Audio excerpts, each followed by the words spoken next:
So I was on the phone with my coworker Okay. yesterday, and I was telling her that I want to make more money, and that she told me, she says, Josh, and she was only speaking to the context of the company that I work Right. for, but this can transcend anything.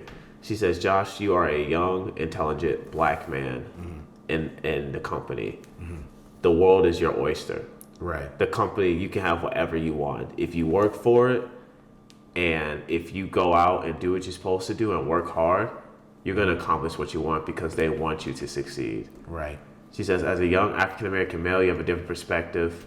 You're black, so you're not the typical white person who gets Right. promoted or whatever. Right. But, when she said all that stuff to me, it really resonated with me because I feel like that can also apply to the world of acting.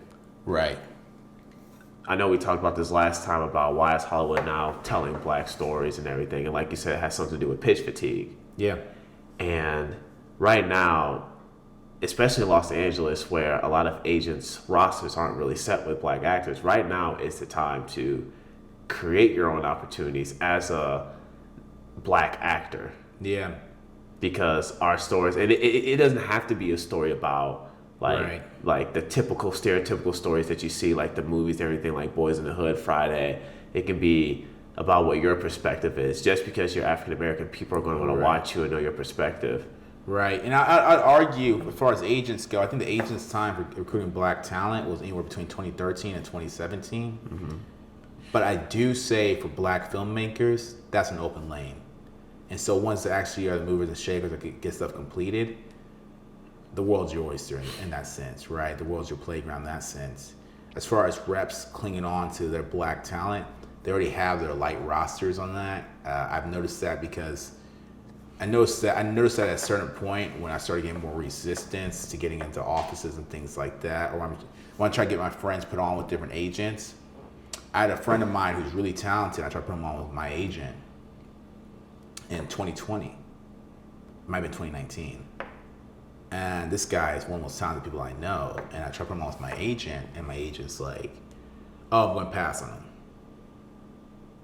Well, it blew my mind because this guy seems to be he's already making profit in the industry. I thought he'd be more profitable. I thought he was the perfect matchmaking head for this particular agent. Apparently he wasn't. Well, that agent already had her black talent, including myself. And these agents already now are sitting into their rosters. To be honest, they already set into their rosters. But as far as black filmmakers go, who actually get the product complete, like an Issa Rae, and Issa Rae, you're gonna have Ryan Coogler, Jordan, Ava DuVernay, my wife.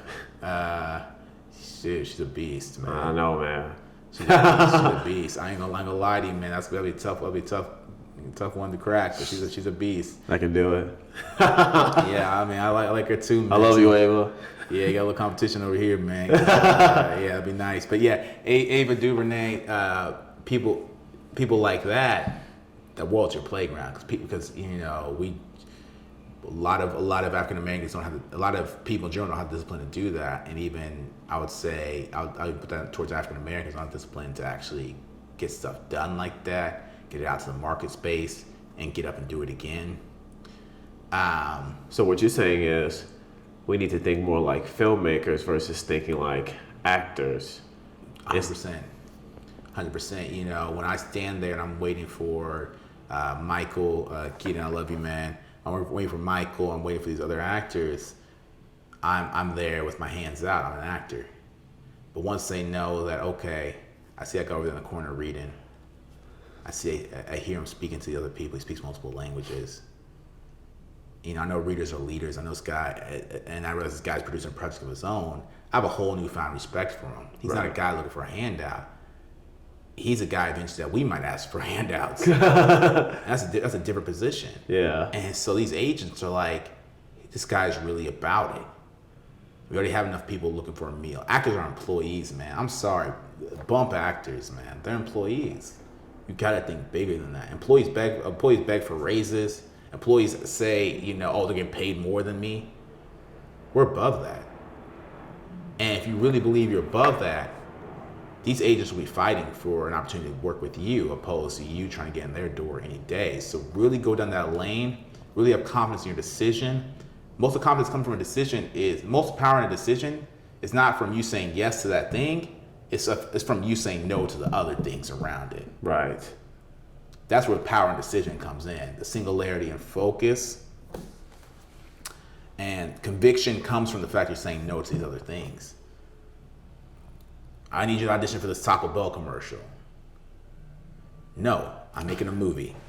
Exactly. I'm making a feature film. It's the best feature film made from an upcoming actor since Good Will Hunting. I'm sorry. I'm not doing that Taco Bell audition. I'm not doing this. I'm not tap dancing around here. You go to your other clients, have them tap dance around. But I'm actually here to move the needle of this industry.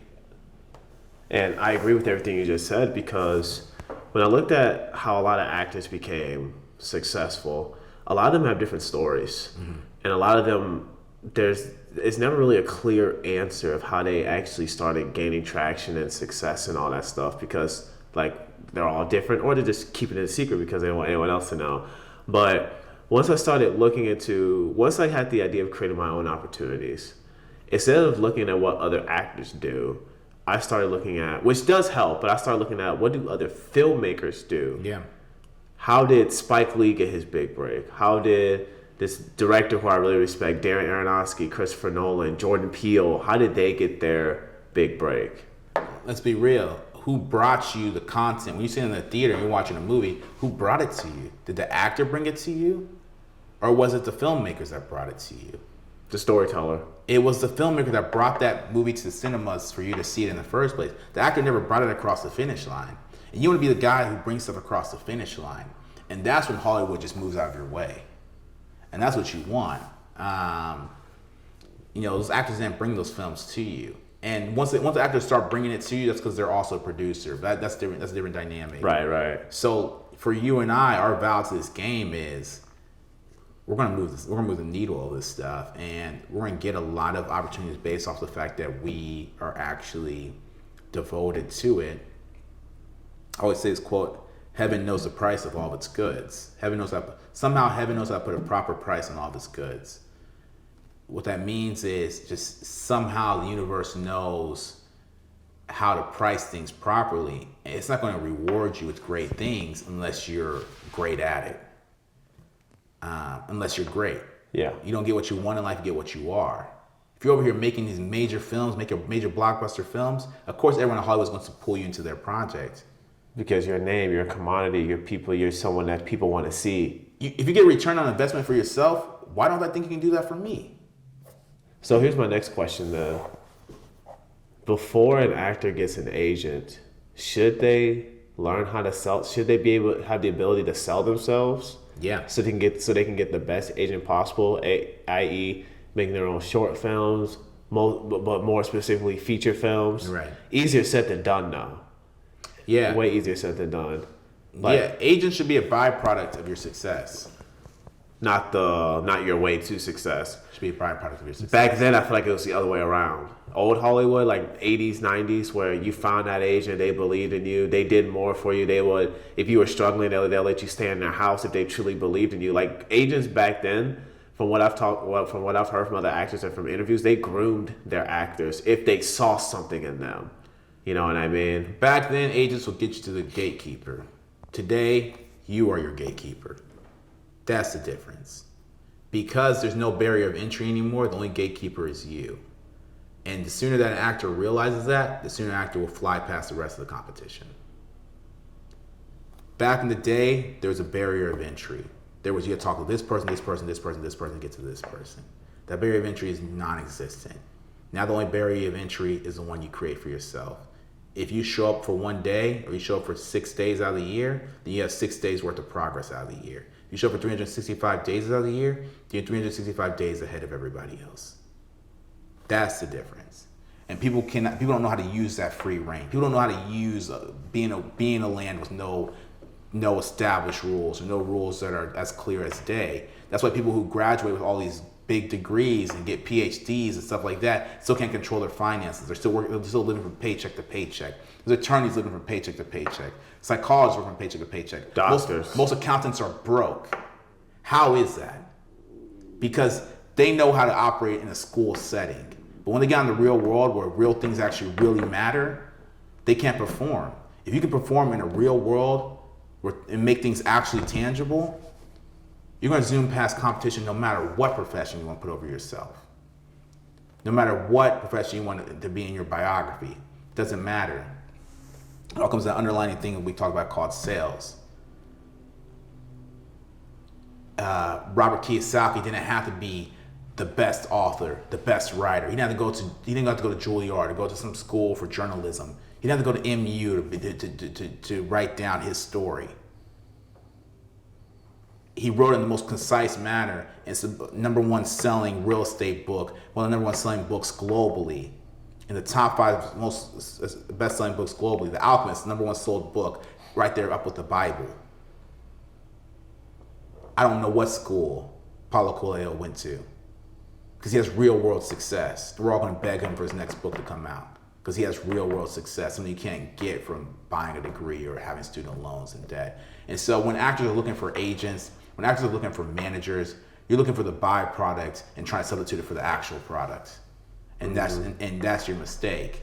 And you can spend all your time and all your days running this hamster wheel trying to get approval from people who you'll never get approval from. I always said this quote. I said, I never seen someone who actually found approval by looking for it. Say with happiness. I've never seen someone who found happiness with looking for it. It's something you create. And if you believe that life has true patterns and the things in life that are actually tangible and valuable, the things that we create, then start now. Because that's going to separate you. Right. And go ahead. Something that 4 years ago, like I said, remember I told you how I really wanted to move to LA when I first got to college, but I wasn't able to because just circumstances, didn't have enough money and everything. And I moved to Chicago and I met some of the greatest people in my life, including my first ever screenwriting teacher. Right. He was the one who put me on game on creating your own opportunities. But this is the best advice that he gave me, was that you need to find your tribe. You need to find people who are like-minded like you, who want to create, who have a desire to create, who want to just put something out there, you know, and like obviously if you're an actor, cast yourself as an actor. If you're a director, write the story and make yourself the director. But in all, he said, find your tribe. And that is easier said than done. It is really, really hard to find your tribe because if we're just being honest, everybody wants to get paid, especially out here in Los Angeles. Everybody has their own agenda, and people can be shiesty, you know what I mean? And so, but because a lot of people always ask, well, how do you create your own opportunities? How do you find people? That's something that, like you just said, if you look for it, you're going to be looking at the wrong places. It's kind of like me going out and saying, okay, I'm going to go find a girlfriend. You know, it's just... You don't attract what you want, you attract what you are. Exactly.